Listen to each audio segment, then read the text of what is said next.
your thoughts on just the build? A lot has been made of just kind of certain stories seem to just been like put together out of nowhere or involvement of certain people in it. So what are your thoughts on the build to WrestleMania so far?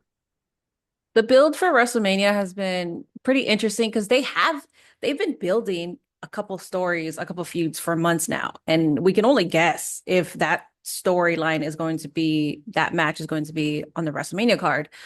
And most of them have been announced. I think the build was kind of weird though, because within 2 weeks, we just got almost the entire card announced. And it's just, for me, that's just weird because if you're trying to sell tickets, people want to know if their favorite wrestler is going to be on the Mania card. What night are they going to be a part of that? Another story that they've been working on is Io Sky versus Asuka, and that seems to not be on the Mania card. Hopefully, it does end up being there. But I just feel like the build itself, although they've been building stories and feuds for a while, I felt like they do this thing where like this could be on the Mania card or this, and then last minute this is your card, and it's just like, okay, we finally got the announcements, but it's like, cool. Like, okay, so now that it's on the Mania card, you have 2 weeks to just wow us with that. Obviously, there's some matches that are really interesting. What are a couple of matches that you're really invested in to watch at WrestleMania? Well, biasly, AJ Lee versus Becky Lynch. I'm definitely excited to see her return to WrestleMania. That's just going to be amazing for like the AJ Lee fans. I think the best built feud, the best built match is Femi versus Brock Lesnar, and that's opening night too. So I'm excited and eager to see the outcome of that match, because depending on the outcome of that match, whoever needs to follow that up, if people are upset with that outcome, that's going to be hard to follow. So it's a pretty tricky placement on the card, but I think that's the number one, that's the money match that WrestleMania has right now. CM Punk versus Roman Reigns is also exciting.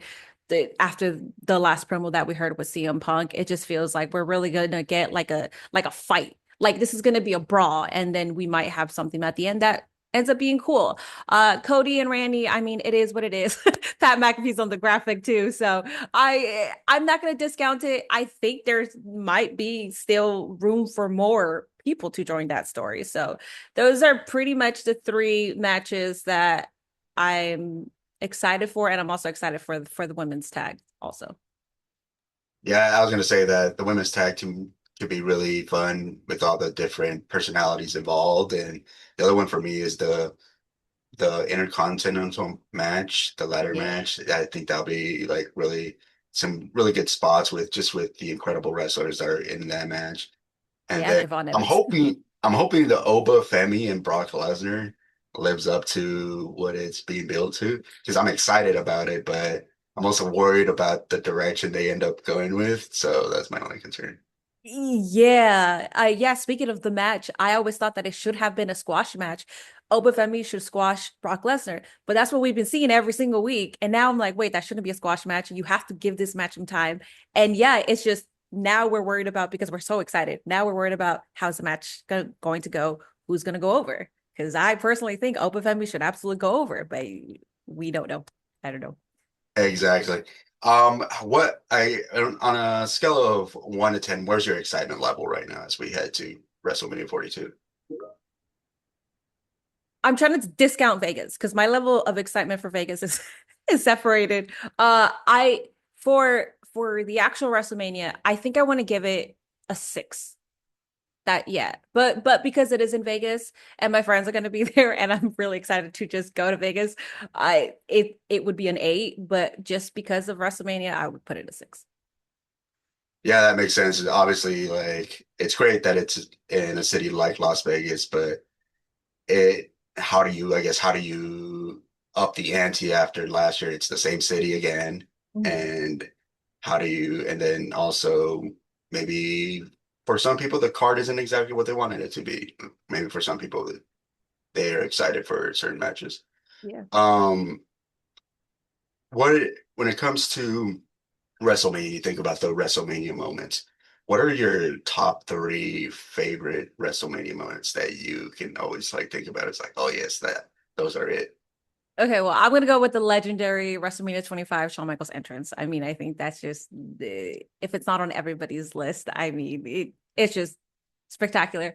My second one would be the two times that Seth Rollins cashed in. And then my third one would be a weird one because I just think it was hilarious and I was there live when it happened and I was confused. But Shane McMahon's quads torn and Snoop Dogg had to improvise. He's not trained in the business, but he's an entertainer. So he had to do what he had to do. And it was one of the best spots of the night. It was funny. So that would be my third one. When it comes to pro wrestling, there's always that stigma. It's like, oh, you watch that, you watch the fake wrestling or the scripted wrestling, whatever they might use as the term. What is what are a couple of matches that you would show someone who's never watched it to kind of make them understand wow the appeal to it? I would show them Bianca Belair versus Io Sky at Backlash. I think, especially with the women, because a lot of people think that wrestling is fake and oh well like the women do it too, and a lot of people know women's wrestling as like the diva era.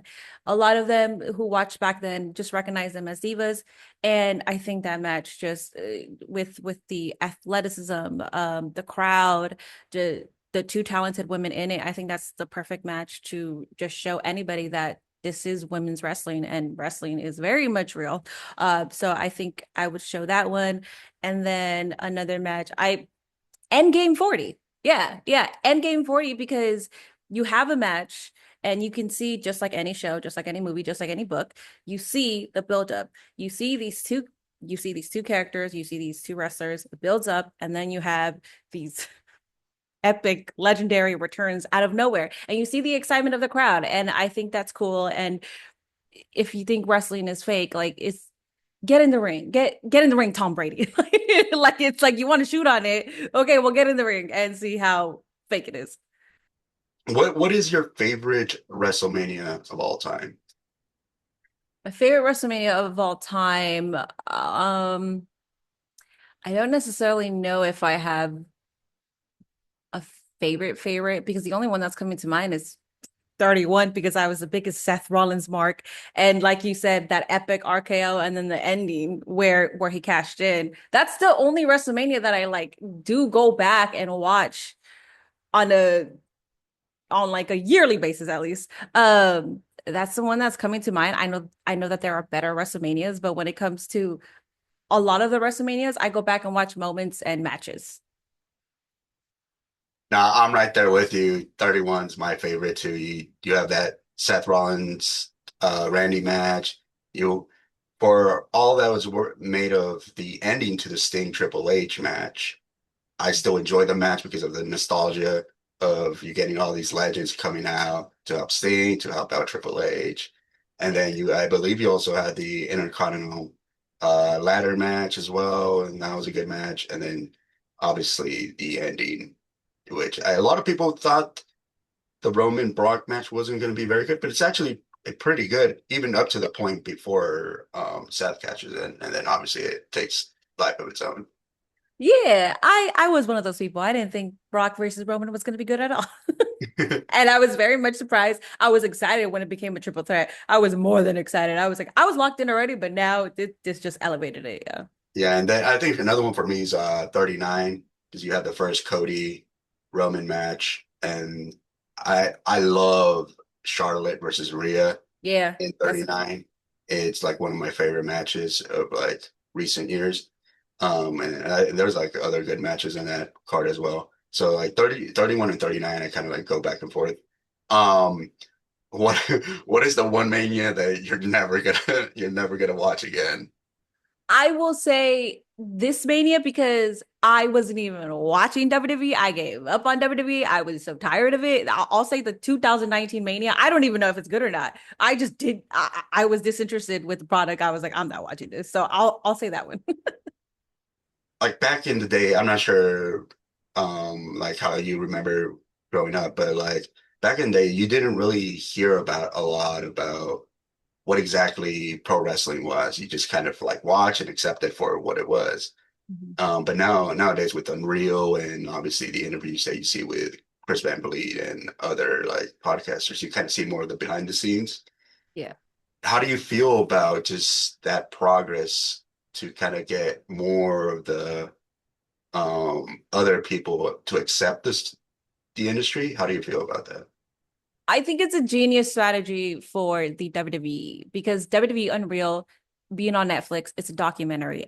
People on Netflix love documentaries. Even if they know nothing about it, they're going to tune in because it's a new docu-series. They just people love the reality, the behind the scenes of it. So I think WWE that's genius marketing. I know people that just watch that. My sister watches WWE Unreal, but she doesn't watch the product.